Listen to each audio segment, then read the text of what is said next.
AVAF. And so did you already know at that very moment also that you wanted to give other people the opportunity to come up with their own little terms using AVAF? Not in the very beginning. Okay. Yeah, because a little bit later, I mean, we were doing works at that point that what we call decals, which are these images that are, single images, back then very figurative, that we would sell as a digital file. Right. And whoever gets that image could do whatever they wanted with it. They would sign, if they wanted to print it super big, NFT, almost like an NFT that can actually manifest in the real world as an object.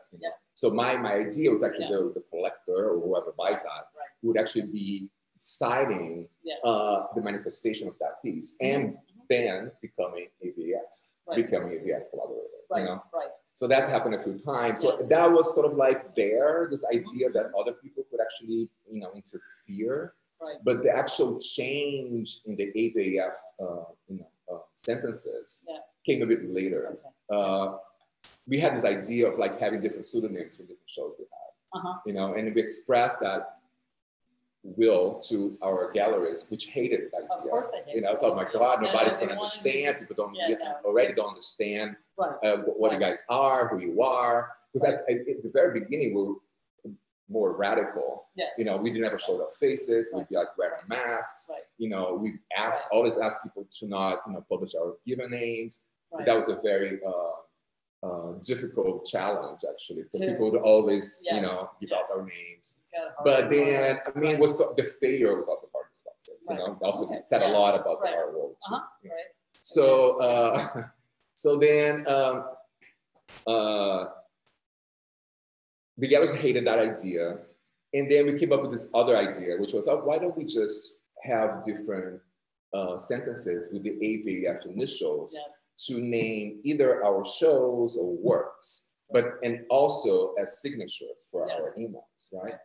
And that the signatures for the email is what really sort of triggered it, because we started, signing our emails to different people with different sentences with the AVF initials, and people start responding back at us, with their own AVFs. And then we decided at that point that we would incorporate every single sentence that was sent to us. Nowadays, we have more than 500 sentences, in different languages, in Portuguese and English. You have a running list of A those. running list, We actually did, many years ago, we did a project with Art21, where people could actually, it's an online, participatory sort of project. People could actually create their own AVF sentences. So we're compiling it. Really great in all these different languages, which is amazing. Some languages work better than others. But I mean, it's still a very fun thing. No, it is. Definitely. But that's sort of it's funny because this thing with the sentences actually end up becoming such an amazing manifestation of our ideas, and also very spontaneous actually, because and then everybody can be, if everybody can contribute, so that was part of the way we were thinking. So it sort of embraces the whole notion of collaboration in music, and you can collaborate on, in so many different ways. I mean, at a very small level or at a much larger level. So I mean, and then looking back, going back to the 20th anniversary, I just realized it recently. I wasn't really thinking about, oh my God, our 20th anniversary, because we never, I don't look at the past that much. I realized that, I like talking about projects in the past, but it's not sort of I'm not nostalgic about it, So, and actually, I use the past and I remix the past to make new things. Very much part of this show, which we can get into in 1 second. Exactly. But I'm not, I didn't, just realized a few months ago, oh my God, this is the 20th anniversary. And then it's interesting. It's a long time. It's 2 decades. It is a long time. A long time that I've been here. Right, absolutely. So it's interesting, but New York is very much related to my career. I created AVF here, so it sort of grew here, it's expanded in different ways. But so it's a very important city for me, for my life as well, my personal life. So, of course, All right. Well, so Yeah, I mean, AVAF has just manifested itself in so many different ways. I mean, first of all, I think we can say that you're really interested in that German sensibility of Gesamtkunstwerk. I think I've said this correctly. Yeah. Which is really about performance, projection, music. I mean, the whole Wagnerian idea of the whole operatic thing. By working with other people, you're always bringing in different cast of characters, but you're also trying to make the work dimensional at all times, and that's super important to you. And then the other thing that you said to me is that the installation is an incredibly important part of the whole creative experience. So all of this work was created, but then it's really comes together fully in installing the work, and the framework of the gallery, the actual space itself, acts as a frame for the work, and it really makes it a way to read the whole space, to experience the whole space. We can never avoid thinking about space. I mean, that's from the very beginning. Right. And it's funny because I personally had this realization at this Felix Gonzalez Torres show at Andrea Rosen early 2000s, before AVF. So it's 2000, 2001, whenever Andrea Rosen moved to Chelsea. Because they did this installation of his work that had this huge wallpaper on one of those walls, a huge wall that the gallery had, you know, with the flying bird. Okay. And I remember looking at that, I said, oh my God, that's how I want to occupy space. And that means the very first element that I thought as a way of occupying space was wallpaper, you know, which we made so many wallpapers, you know, along the years. And then from that moment on, I realized it was actually extremely important for us to have the viewer as centerpiece. So the viewer as centerpiece and occupying the space, how do you make the viewer one with the space around him or her, you know? So that was like, and then we start like creating this, using these other tools like video projection, performance, music, you know, sculpture, you know, like painting eventually, which came later on in the picture, to make this Gesamtkunstwerk this environment that would embrace the viewer as another, you know, as the centerpiece of that environment.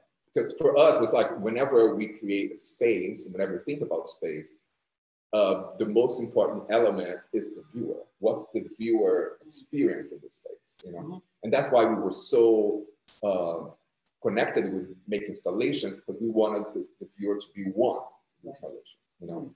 And then, so not read things simply as objects, and to have I mean, a lot of times we produce installations which don't have objects at all, you know? Like nothing that you can actually just take it out of the context of that installation and put it on your wall, you know? You always have to do something with it, you know, like the wallpapers or the decals, you know? It would not simply like something that would just hang on the wall, you know? So, and then that was interesting too, because it's this moment, it's like, this moment after 9/11 was also a moment that's sort of like, we were not the only collective that was actually happening. You know, you had Force Field, you had Fisher Spooner, you had a Dear Raindrop, you had Paper Red, we had a bunch of people that were working together, you know, which was sort of like, I think, a sort of like a counterpoint to the late 90s, very early 2000s, like this artist star that was happening, you know, those artists on the cover of like Vogue magazine, you know. So like these people, like, right after 9/11, was actually quite like important that people just work together, you know, in different ways, and all these groups work in different ways. And so that was like a very nice context for us, you know. And there was support from galleries at that point too, that were actually interested in that idea and showing like installations that they would barely make any money out of it, you know. So, but that was very hard to sell, of course. So, so that was like it was interesting. But I think also one thing that's actually quite important to talk about is like how we work together. Because people are very confused about that, you know. So I started on my own, but very early on, I realized I wanted to invite friends of mine to work together with me, right? So somehow then I work as a curator that would curate friends, always friends, with always people that I had emotional connection with, to participate in different projects that we were involved in. And then the only other person that was a fixed member was Christophe Pearson, who's a very dear friend of mine, who used to live in New York, but he moved back to Paris in 2000. And we started working together full on in 2005. We had this show at MoPA LA. It was part of like a group show put together by Paul Schirmo, and it was called Ecstasy. And we did this installation called Homocrat. And Christophe was that installation was the very first installation that we worked together. And then from that moment on, Christophe was the only other person who was like a fixed member, you know, in AVF, you know, up to 2016. Everyone else we created in our group. And even though we were technically a duo, we would always call ourselves a collective, you know, because we wanted people, we didn't want people to focus on our personalities. We want people to focus on the project, you know, and the generosity and the participation was actually quite fundamental for that to happen for us, you know, for our projects to happen. Yeah, you know? and I suppose by not being yourself, it allows you to think in a different way or a more open way, or to give yourself permission to do things that maybe you might not do as your own personal self, or that was why we actually came up with this tool, called tool, which was the masks that we give out in our exhibitions. We were giving out these exhibitions in the thousands, you know. So like the viewer could actually just put a mask on and become part of the installation. That was like one tool for the viewer to let it go, let's say, you know.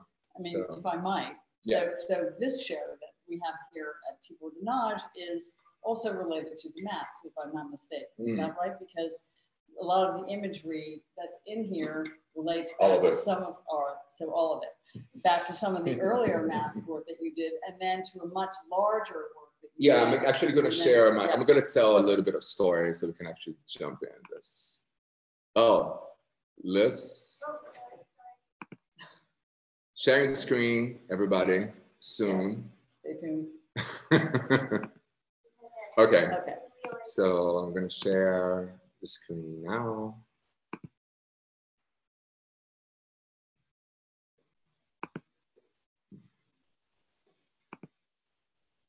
So in the very beginning of AVF, we were actually appropriating a lot of like stuff from like, pop stuff, like magazines and like things that we found, you know. I used to go a lot to the public library, the image library, the public library. Here in New York? This is before internet had images, right? So I was going to the public library and scanning, like making Xeroxes of the images. That was like my image resource, you know. So there was a lot of pop stuff that I was actually just appropriating, you know. And then, but at one point, we got sick of that. You know, people started comparing us to other artists that were like more popish and didn't really like that connection. So we, at one point, we ended up like, we started to like remix ourselves. So we started to look at getting our own work and do new things with it, right? Doing a macro, micro. Like looking cannibalizing ourselves. Exactly. That's exactly the word. So, and then, in 2016, since 2016, we started making paintings in 2013. You know, for a show we did at Casa Triangulo, the gallery that we worked with in Sao Paulo, Brazil. And then had a painting show here too in 2014 at Suzanne Guys, you know, on Grand Street. And then after that, I mean, 2016 was a moment that me and Christophe, we were working together. It was like sort of like our separation moment, let's say. And then we were still working together, but we would never see each other. And that took a toll in our relationship, let's say, because we would spend like a year or more without seeing each other, even though we were working together. And like, in the way we worked, like just exchanging emails. So it didn't really make sense. And then we sort of like came up with this, like a separation process, let's say, that we would both exist as assumed universal focus, but independently. So nowadays, both me and Christophe, we work as assumed universal focus without sharing whatever I'm working on or he's working on, and working with other people too, you know? So we both work as a AVF, right? So it also coincided, so the painting sort of coincided with this moment that we needed to be more sort of like intimate with ourselves, let's say, you know, so we were not like having so many collaborators. We were a bit also like tired of working with so many people, you know, we wanted more like a studio sort of like practice sort of environment, you know, not so related to like, you know, outsourcing it to other people to produce wallpaper or whatever. So, so the painting sort of like came in this moment that we wanted to be more intimate, you know. And a natural extension because you're so graphically inclined. And I've always admired painting. You know, I've always used painting as reference for wallpapers or whatever. You're so good at graphic shape and form and all that. Good. Well, yeah, but I mean, you are. Thank you. So, and then in 2016, I decided that I was going to focus on one specific piece, a wallpaper from 2008.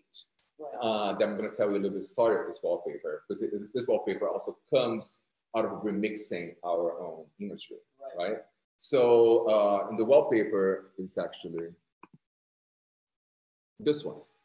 So it's a very intricate, very, you know, like, you know, it's like a very abstract wallpaper. And this wallpaper itself also came out of like remixing other works of ours. In fact, it actually came out of like this exhibition, this project we did at Largo de Torre Argentina in Rome. Francesco Bonami invited us to open this archaeological site for the first time since it was discovered in the 1920s when Mussolini did a renovation of this area. And we created this maze that would somehow guide visitation, you know, to the site. And because the site was never open to the public for like 100 years almost, it had like a really large population of cats, you know, like more than 400 cats. So this is like a little bit of like, you know, images of this installation. So we decided to create these cat masks to give out to people, like in a funny, jokey way, you know, like so people become cats, like this cat warriors, you know, and so not to, you know, upset the cats that were living there, you know. So like these are the cat masks we made for the show. And then this is like installation, blah, blah. And then that same year, we had a solo show at Paris Projects in Berlin. And this is an installation we did for that. The only way to experience installation was by crawling through these colorful cubes that you see here with the two people sticking their heads out the holes. And we had this one painting here that you can see in the back, which is actually a remix, like we exploded the image from the mask, the cat mask from the Rome project with like using filters in Photoshop and Illustrator. And we created this image, right? So we created this image here out of that mask. You can actually see the mask shape there still. And then we kept exploding it, you know, making like, turning like, kind of manipulating still. And then we created this wallpaper. This wallpaper ended up becoming like a sandal for Melissa that we designed, which is what you see on the base of this of the shoes. And then here is a little video that sort of like gives a bit of the process, but I realized that there were so many landscapes inside this landscape. It's a huge landscape. I realized if I zoom in this landscape, I would find all these different shapes, these different landscapes really, you know. So this became the base of every single work of ours since 2016, you know. So all these paintings here come out of like details from this one wallpaper as well. Of course, I changed shapes, changed colors, but this is like a starting point. I see things, I look at these details and I start seeing different things and I start thinking about different colors and different shapes. Sometimes I see more figurative elements and I maybe enhance it, you know, not too much. It's never absolutely figurative. There's some, you know, figures sometimes, but mostly abstract. And then, I mean, here there's a little bit of a starting point as how these paintings are created, you know. So this is a painting that's in this show now, starting from a mixture actually, because recently we start actually remixing other works of the past and bringing them in with the paintings as well. So like the base of this image with the red squares, rectangles, is actually from another wallpaper Like these images that are building up in the center come from the wallpaper that I was talking about before. So, so this is like a little bit of the process with many, many layers that exist in this construction. What that signifies is that the color reference that I have is the computer screen, which is this color that's traversed by light. Exactly. So, and then my intention is to replicate that intensity of the color with acrylic paint, right? So you created your own Pantone. Yes, I created my own Pantone. Which relate to the calibration of the computer screen itself. Exactly. So this is like a little bit of construction, moment, like sort of like showing you guys how the paintings are created. This one specific painting. Then this is another one. You can speed it up a little bit so you can actually see how it goes. That's great, yeah. Oh, that's super. Wow, tons of change. Awesome. Yeah. Another, this is the poodle painting that's here in the show. How it was manifested. Yep. This is another one. And then it's funny because every single element in these paintings is actually thought out before it's actually painted. Right. So like a lot of people think that some elements are more spontaneous, sort of like, painting, but it's not, actually everything is thought out from the beginning. So as part of this process, we created like our own Pantone. So I'm going to show you like a bit of our Pantone boards. And what you see here are a combination of different existing paints that you buy from Golden or Liquitex or Guerra here in New York City, that we mix different proportions of these shades and create our own shades out of them. So like here on this Pantone boards, you have the proportions of each paint and to achieve all these different tonalities that you see on this board. So this is the blues, the greens, the pinks and magentas and reds, purples, browns and grays, yellows.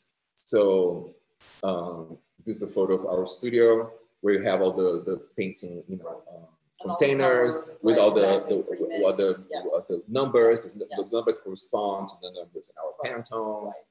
And these are what I call the color schemes. So this is a way for me to write down immediately, like which color should be going where. So I look at the computer screen and I look at our Pantone and I see which numbers actually correspond to each, should correspond to each color. So this is also a way for me to communicate with my assistants, and then this painting becomes this one, for instance. Which brings us to the current show. And yes. Can you go back to that slide for a moment? This one? The other one? This one? Yeah. So Ellie and I were talking before that this show was created. It was originally scheduled for May of 2020, but of course COVID happened. And but you had a lot of paintings, the large ones, if I'm not mistaken, were pretty much ready in advance. But then having the year of COVID allowed you to go back in and to work on other works. So you created medium-sized works and also smaller works, of which the one that's on your screen is a smaller work. Yeah, for this year. Right, exactly. And we've gone in and you've painted these, the very high tone color behind the painting that's sort of set inside the frame and all of that. I wanted to ask you a little bit about how the yarn came in. Sure. And of course the show is called Harry How. Yeah. Right. So, and that's of course a nod to Harry Who from the artist group, really in Chicago. But how that extends again your notion of bringing things out from the painting surface, and also some of these paintings are built onto frames, which then rather like sort of the deck chair can sort of go out or outward, and then you had the paintings all set. You got them sent to the framer to build these deck chair type, frames early last year. But then, of course, they were stuck there for the year. Yeah. And the first time that Ellie saw them was when he got to New York. And I couldn't even go to the framer to see the painting. Exactly. Exactly. So I developed this frame with a friend of mine from Brazil, who's a furniture designer, and he came up with this idea, and he designed it, and then I sent the the drawings, the framer. Right. The framer built it, but I couldn't actually see it in person. I just saw pictures of it. Right, you saw it here when you first came. I saw it here. I never saw it. Got installed. Yeah, never saw it like ready before. Exactly. And then a lot of these works have these wonderful tendrils of yarn on them, and it's another. We'll tell more about how you decided to go ahead and do that and extend the painting space. And then also in the installation at the gallery, some of them you cropped and you changed them because the installation process is so important to the sort of final understanding of how you want, how you want this, how you want the work to be. So yeah. No, it's funny because like the large works, most of them actually, 3 of them, not all of them, but 3 of them, actually they are a painting manifestation of this dancing rugs that we made before. Right. So I'm going to actually show you. Yes. Is that right? Yes. This amazing, music thing that happens every year in Roskilde, Denmark, which is just about an hour away from Copenhagen, and it's super famous in Europe and obviously in Denmark. And yeah, it's been around for 50 years. Yeah, it's been around a long time. Yeah. And then we were invited by this curator who was, organizing the art projects for the festival to create an environment for queerness, let's say. Because they want us to create a home that would host different projects, not just different projects, but different. Set of the whole building, we created a whole building, this dome structure that would host debates, talks, performances, about queerness. Right. And then we were the ones who actually inaugurated the space, Got it. And then me and 4 other friends of mine from Brazil, we created this group called House of Chroma, which is like a spin-off from AVF for this event. We're actually working together still, which are 2 friends of ours, Natasha Princess and Mavi Veloso, amazing performers. Mavi, they're all Brazilian. Mavi lives in the Netherlands. And 2 other amazing artists, Bruno Mendonça, who's also a performance artist, and João Paz, who made the music too. Yeah. So we created this environment, and in this environment, a centerpiece of this environment were these dancing rugs. Right. You see in the upper right corner of this I'm going to actually play this. This is actually Mavi Veloso in the performance with the dancing rugs. And the design of this rug that's going to be spinning above her is actually one of the paintings that's here. Oops, sorry.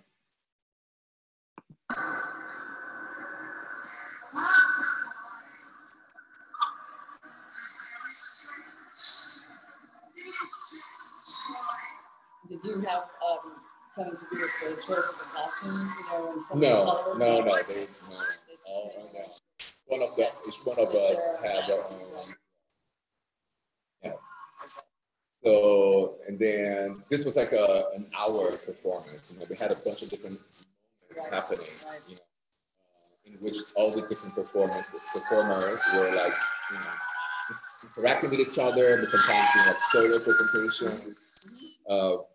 This is actually the rug, the tapestry, the painting, that came out of that tapestry that was spinning above Mavi. So it was interesting because I wanted to expand the colors to space. But one thing was quite interesting when we had the dancing tapestries. I'm actually going to show you an image from an earlier project, which was the first time we actually had the dancing tapestries. Right. This was a show we did in Peru, in Lima, at Mate, Museo Mate. And that was the first time we did the dancing tapestries. And one thing that I was quite amazed by it is how the color was just expand to space, with the fringes. And the dancing tapestries, each tapestry, there's a choreography, right? So the tapestries, they spin sometimes at different speeds, each one of them, sometimes the same speed, different directions, sometimes they don't spin at all, so there's a choreography, then they dance, they keep dancing. And in this case, it could actually go through the dancing tapestries, right? So when I was quite amazed by that effect, of the colors expanding into space. And then I thought, let's make a painting out of this tapestry that also has that effect. like as if the colors were just dripping, you know, but also making a reference to something that people start talking about. So it's very theatrical, you know, his paintings. So there is a set, a clear set of feel to them too, which I was also quite interested. Which really goes back to the Gesamtkunst. Right? Yes, definitely. Like, exactly. That total. Exactly. So this is another moment of this performance, which is we're gonna see another spinning tapestry that became a painting that's actually here as well. And you're gonna see amazing performance by Natasha Princess, who does this type of performance that's actually quite common in the Brazilian drag scene, which is called bate cabelo, in which she spins her head like non-stop and like sort of like beating her head, her hair, let's say. Did the idea of the tapestries come from her hair? No, that was like a coincidence. We just made there was like this connection between those two. We're gonna do it, man. You can't understand what happened. It's very there's like this famous drag queen in Sao Paulo who created this called Massa Pantera. So that's the bate cabelo performance.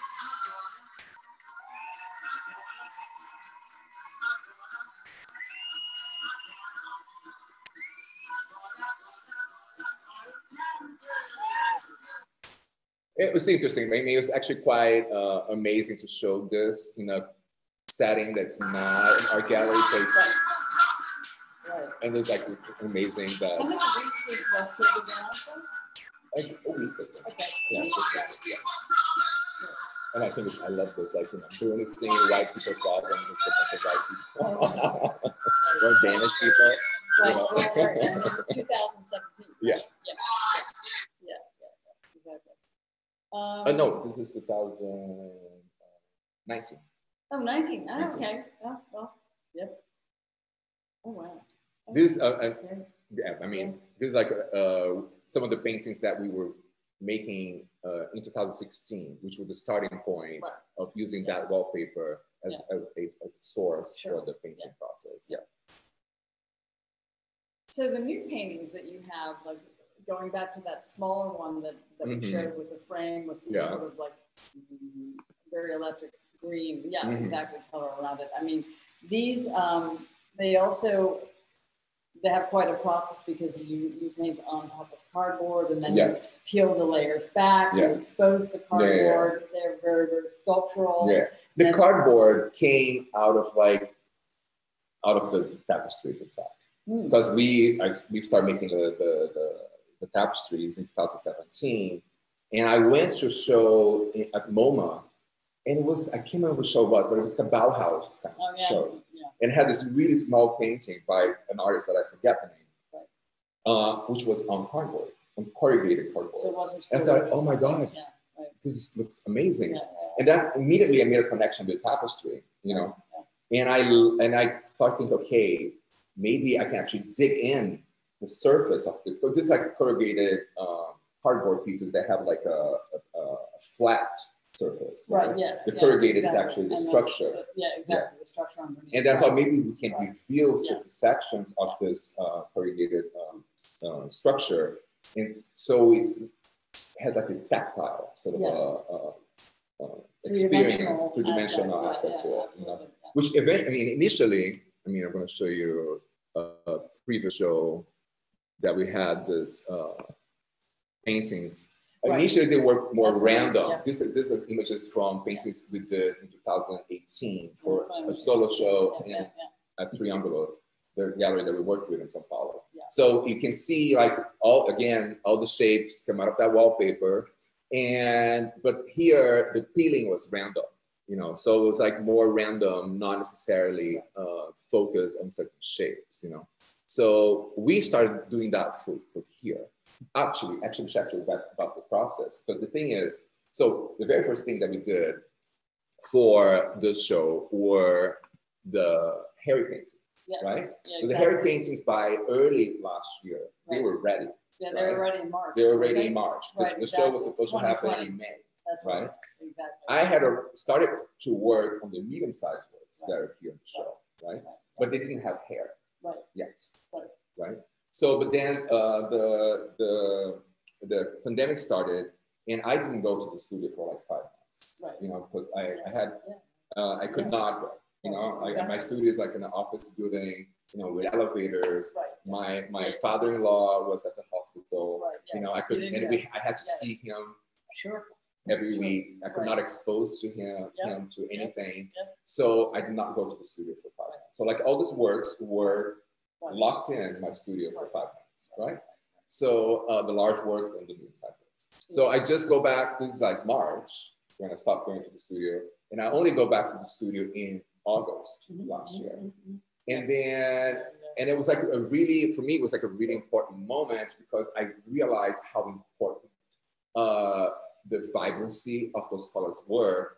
Because I was thinking about this, you know, like I was thinking about this because I want to replicate the vibrancy that you see on the computer screen, but also thinking that this color wavelengths would actually trespass the viewer's body as well. You know, so think about this light color trespassing, sort of like, you know, bodies, you know, so it actually absorbing you into the painting, which is actually interesting when you compare that to installations. But installations were more like a communal sort of experience, and the paintings are more like a private sort of like experience. So that's actually what fascinated me too, to have more this one-to-one sort of exchange there, right? So I go back to the studio and I'm completely de-energized. You know, I'm completely, you know, I'm depressed. You know, I don't know. I mean, I'm sort of like, what's going to happen? You know, like Brazil was quite hardcore. You know, the pandemic. We had also and also the government. It was awful throughout the pandemic, making all this, you know, dictatorship threats. You know, like this awful threats. You know, it's like last year was awful. It is still awful, right? But then I also felt like we needed to do like a resurgence. We needed to like to do like a phoenix. We need to like come back to life. And I realized the moment I stepped in the studio, how those colors were actually energizing me. Colors, you're all about color. And colors. Yeah, and I do have this belief that you know color is like this universal language that not only can be used to communicate and healing, but it's also a tool to unify people. You know.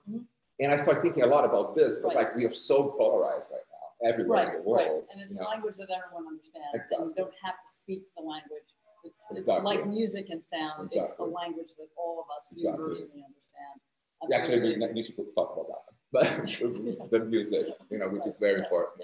But then, so as soon as I go back to the studio, I go to the medium-sized works, and we finish them. These 3 paintings right here. And then early this year, that's when actually I started working on the medium size, on the small size works. You know, which the small size works actually have they have novelties, let's say. We start using oil. Many different mediums. Oil, we start using like more like watered down, like acrylic paint, you know, like some oil pastel. Oil pastel as well. So like, they have a few new things happening to that, you know. Which was interesting to see like this process. We had like this large paintings, hairy paintings coming out of like the dancing tapestries. We had the medium-sized ones, which was somehow like spin-offs from those larger ones, you know. And then we had the small-sized ones, where they actually have this other new challenges, I say.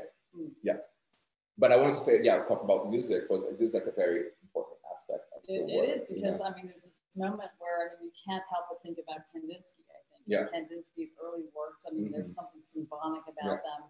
And of course, he was thinking about music, and even the later works. I guess so. I mean, I'm personally a little less for the Bauhaus works, but that might be maybe a geometric thing on my end. But all those other works.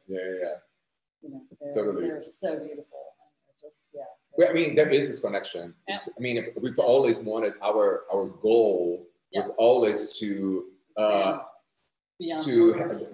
provide a music-like experience. Yes, exactly. You know, which is like the work just traversing Right. Well, it's soulful. It goes straight to your soul, exactly. And you don't need to understand the language that we walk around with all. Yeah, and then music makes you dance. I also love this ethereal, it's like this ethereal art form that has like a body reaction. Right, and color, of course, just communicates directly.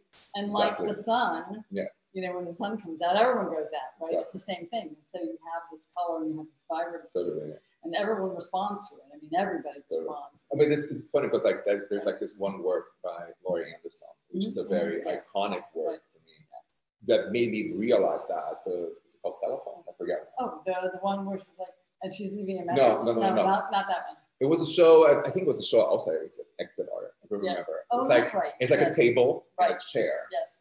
And then there's structures on the table that tell you to sit down and put your elbows on the table, and then open your hands, and then put your hands on your ears. And the minute you do that, you start listening to music.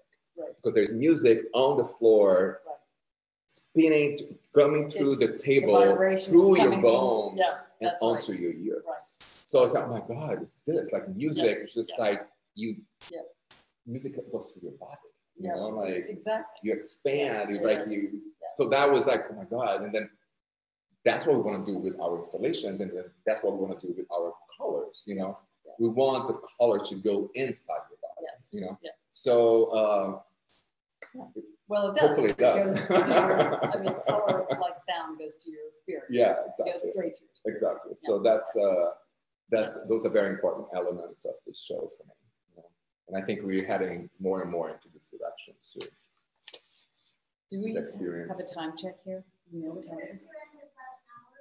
All right, so what is it? We're at an hour. Oh, yeah. About 7. Okay. Should we wrap it up? Yeah, I mean, does somebody have questions? Yes, that's true. Does anyone have questions? Oh, great. Hi, Glenn. How do we see Glenn's question? We're not. I think we need to, how do we see that? Hold on, we're not seeing it. Yeah, we're. Thanks, Liz. Come on. I guess it's back here. Yeah, but it's not showing. Okay, I'll read it to you. Perfect. Thanks. All right, hang on, Glenn. Oh, here, I see it. Oh, there it is. The mention of self-cannibalizing makes me think of the anthropophagic manifesto of 1928 by the Brazilian modernist Oswaldo de Andrade. Was that, John de Andrade? Oswaldo de Andrade. Yeah, Andrade. Andrade. Yes. Is that a reference Ellie is interested in? I don't know. Yes, I mean, definitely it was the starting point of cannibalism, let's say, in Brazil, which was actually more fully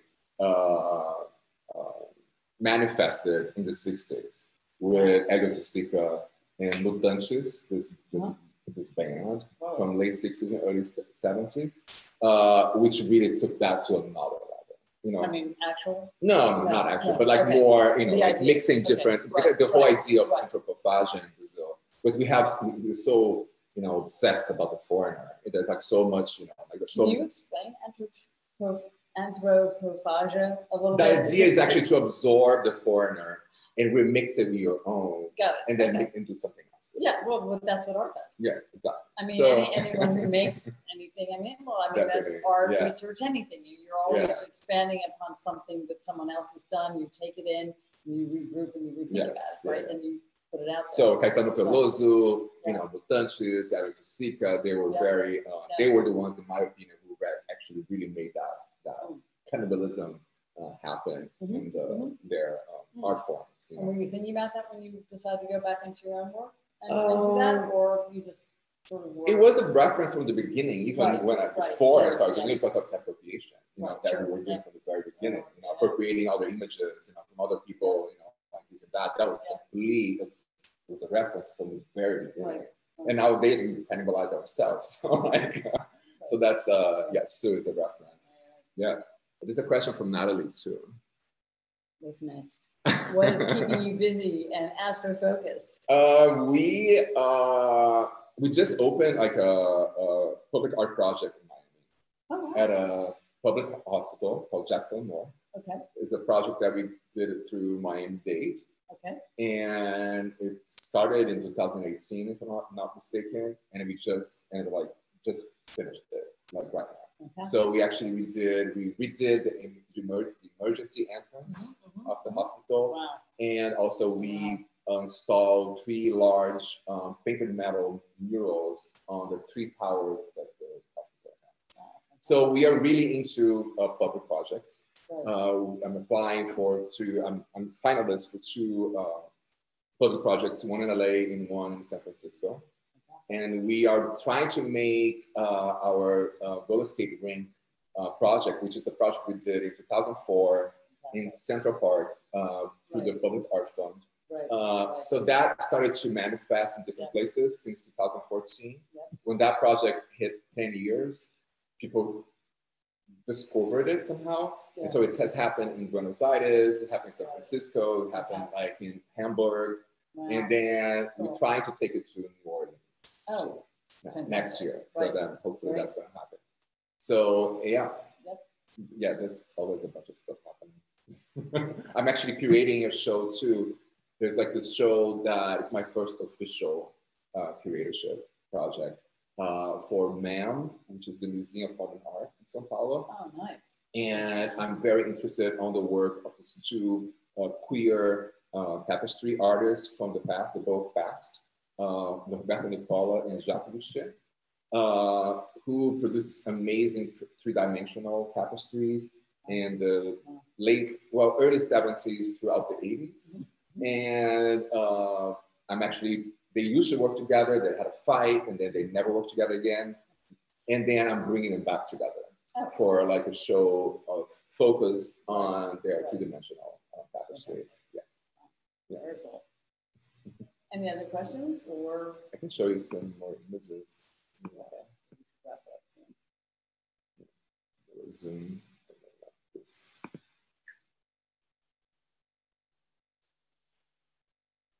I'm just going to show the image of the show, I guess. Yeah. Whoever has been here. These are images from the show here at Tibor. Which again is on through July 9th. And then I'm going to go to the actual paintings. Oh, actually, this is interesting. This is a painting that's here, which was not part of the dancing tapestries from Roskilde, and then it became a painting first, but then after becoming a painting, I turned it back into a tapestry, which is, this is an installation we did early last year at the Armory show. And that's the tapestry incarnation of that painting that I showed before, which is here in the show. And then more shots.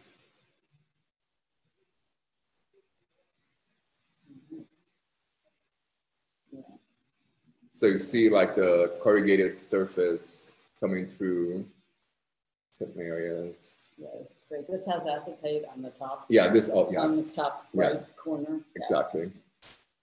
Yeah. Wow. So you see, we start going very detailed on this peeling of the outer surface of the cardboard panels too, as you can see, revealing this corrugated structure.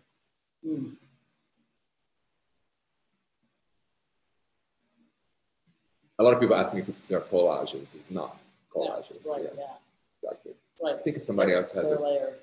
Another question? I think so. Okay. Let's go to that.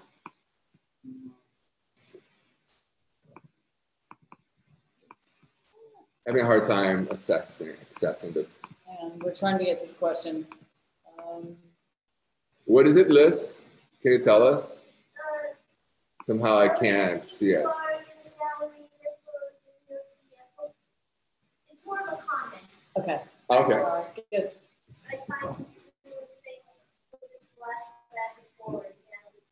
Okay. Right. Great. Well, I think. And Reggie asked, thinking about artistic collaboration, there of G's Ben, Oh, the quilt people. The women who were part of a collective called G's Ben, and they made quilts together. There was a marvelous show at the Whitney 10 or 15 years ago. Really? No, I missed that. I'll look into it. But people are really, I mean, now that they're really out and well known, they make kind of marvelous things. Oh, nice. Very look at that. lots of ways to be collective. All right, well, I think we're going to sign off. We thank you.